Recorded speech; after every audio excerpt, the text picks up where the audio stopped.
Dans cette vidéo, on va parler de beaucoup de choses. Ça va être un format où on va parler de 3 choses principales qui sont pas directement liées entre elles, mais qui sont liées à l'histoire de Fortnite. Donc je me suis dit que ça pouvait être intéressant, sachant que vraiment les 3 sujets peuvent vous intéresser. On perd pas plus de temps et on commence le premier sujet.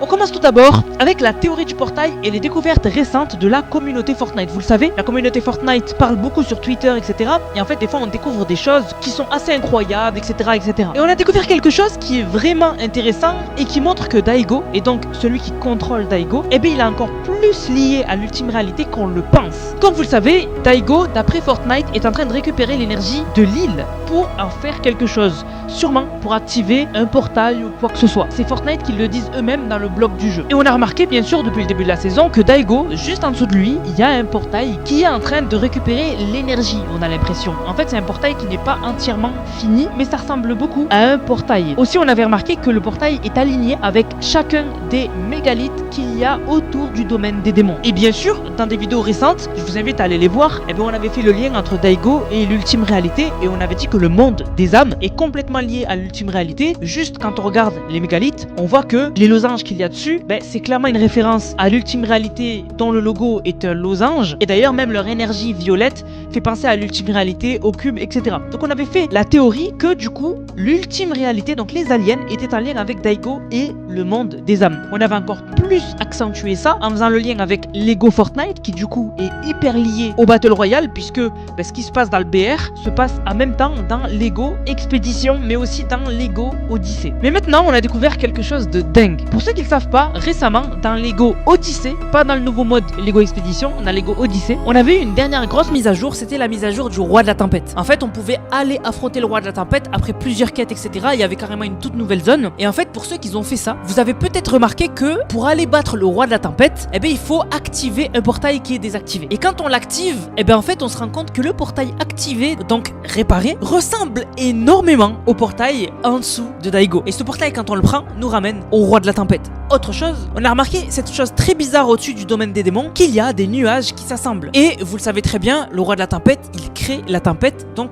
des nuages qui sont chargés d'une énergie maléfique. Et donc, on pourrait lier clairement les nuages qui sont en train de se rassembler au-dessus du domaine des démons, au-dessus de Daigo, liés au Roi de la Tempête, liés au portail, etc. Bref, on comprendrait qu'en fait, tout est lié et que du coup, l'ultime réalité, le Roi de la Tempête, Daigo, les nuages, tout ça, forment un tout qui montre que Daigo, celui qui le contrôle, est sûrement un soldat de l'ultime réalité, donc du niveau de la reine ou du niveau de l'héros, ou encore pire, que celui qui contrôle Daigo et qui serait dans le monde des âmes, ce serait le néant, mais le néant, ça m'étonnerait qu'il soit dans le monde des âmes, puisque c'est censé être le boss des aliens, donc qu'est-ce qu'il ferait dans le monde des âmes, c'est un peu bizarre. Donc vraiment, on aura plus d'informations dans l'événement de cette saison, puisque normalement, oui, il y aura un événement cette saison, donc ce sera pas un événement du niveau de Star Wars, pas du tout, mais ce sera plus un événement du niveau qu'on avait eu avec le combat entre Daigo et Shogunix, un truc comme ça, mais quand même c'est cool et ça fera avancer l'histoire et il me tarde parce que vraiment ça serait cool d'en savoir un peu plus sur ce que prépare Daigo, etc. Avant de passer au sujet numéro 2, on remercie Johnny qui a régalé avec le code Nanas et on remerciera les autres à la fin de la vidéo.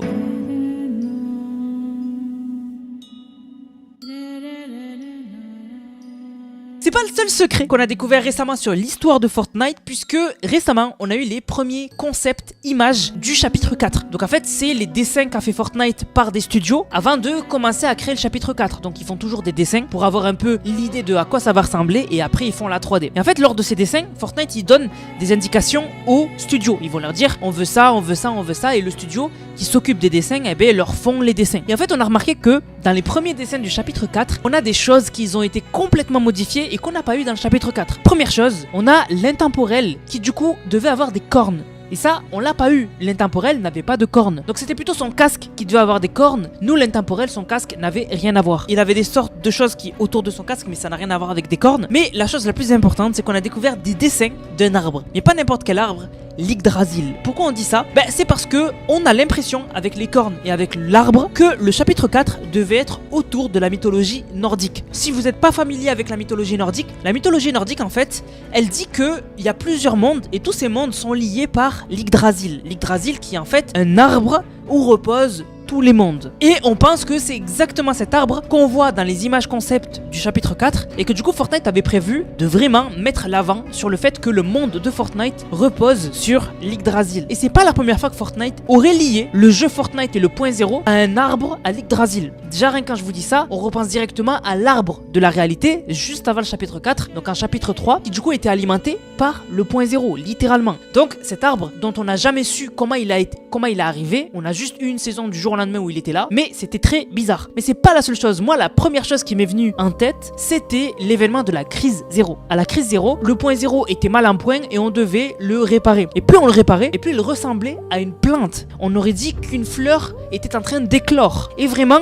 ça aurait été logique que, après nous avoir introduit un peu ce truc-là du point 0 qui serait une graine, la graine peut-être d'une fleur ou d'un arbre, que dans le chapitre 3, on aurait l'arbre de la réalité créé à partir du point 0, et qu'après en chapitre 4, on aurait eu carrément la révélation de l'Yggdrasil, ça aurait été très logique. Mais Fortnite ont l'air d'avoir abandonné tout ça, et au final, le chapitre 4 n'a pas du tout mentionné la mythologie nordique. Mais en tout cas, ça nous a choqué de voir ça, et vraiment ça prouve que Fortnite, des fois, ils ont vraiment des projets sur l'histoire, et au final, ils enlèvent des gros morceaux, parce que dans le chapitre 4, finalement, on n'a pas du tout eu de lien avec un arbre, la mythologie nordique, quoi que ce soit.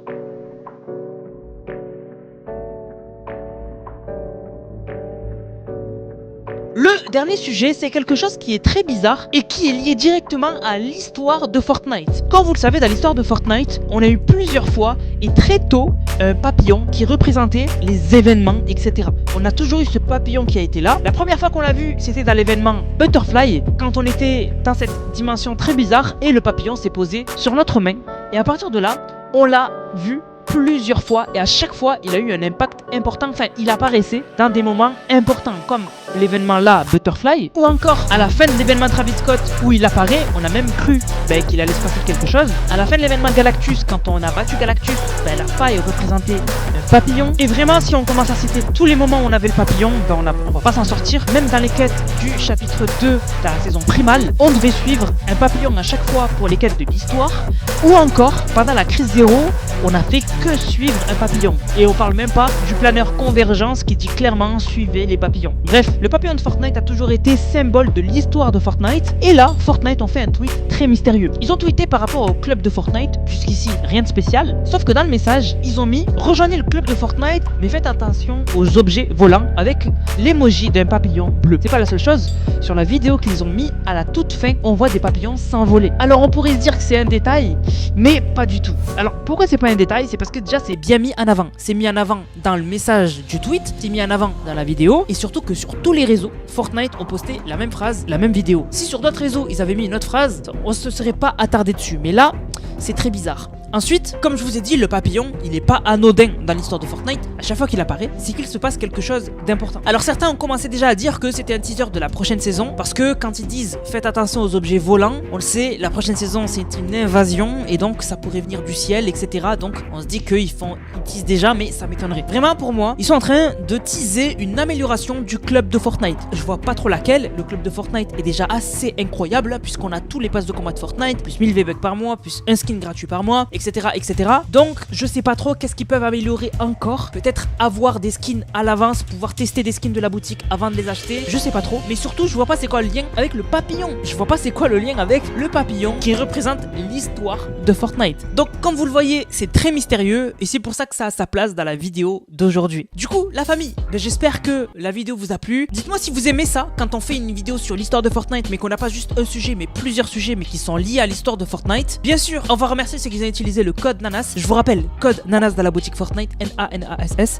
Vous le mettez dans la boutique, vous m'envoyez une vidéo, vous l'avez utilisé dans le serveur Discord Nanas qui est dans la description dans l'onglet code Nanas et vous avez une dédicace en fin de vidéo. Donc on remercie Tozy62 qui a régalé avec le code Nanas. Merci à Légende qui a régalé avec le code. Merci à Musamel qui a dit achat du garde des jeux avec le code Nanas. Tu gères la fougère avec tes vidéos. Merci à Noxy Zuka qui a dit achat du skin du pack Squid Game avec Nanas. Merci à Anthony Voss qui a encore une fois régalé. Merci à Nixtag qui a dit petite danse à 300 V-Bucks. Merci à Sulizuka qui a dit première fois que j'utilise ton code créateur car à chaque fois j'oublie. MDR en tout cas continue comme ça, merci beaucoup et j'espère que tu l'oublieras plus. Merci à Zizoudali qui a dit code Nanas, merci beaucoup Nanas pour tout ce que tu fais, je te suis depuis super longtemps. Merci à Tozy62 qui a régalé avec le code Nanas, merci à Sidu qui a régalé avec le code Nanas, merci à Tozy62 qui a régalé et merci à Zerko qui a dit code créateur Nanas pour le pack. Du coup la famille, j'espère que la vidéo vous a plu. Si c'est le cas, n'hésitez surtout pas à liker, commenter, partager. On se capte les gars pour une prochaine vidéo. C'était Nanas, prenez soin de vous. Bang, bang, bang.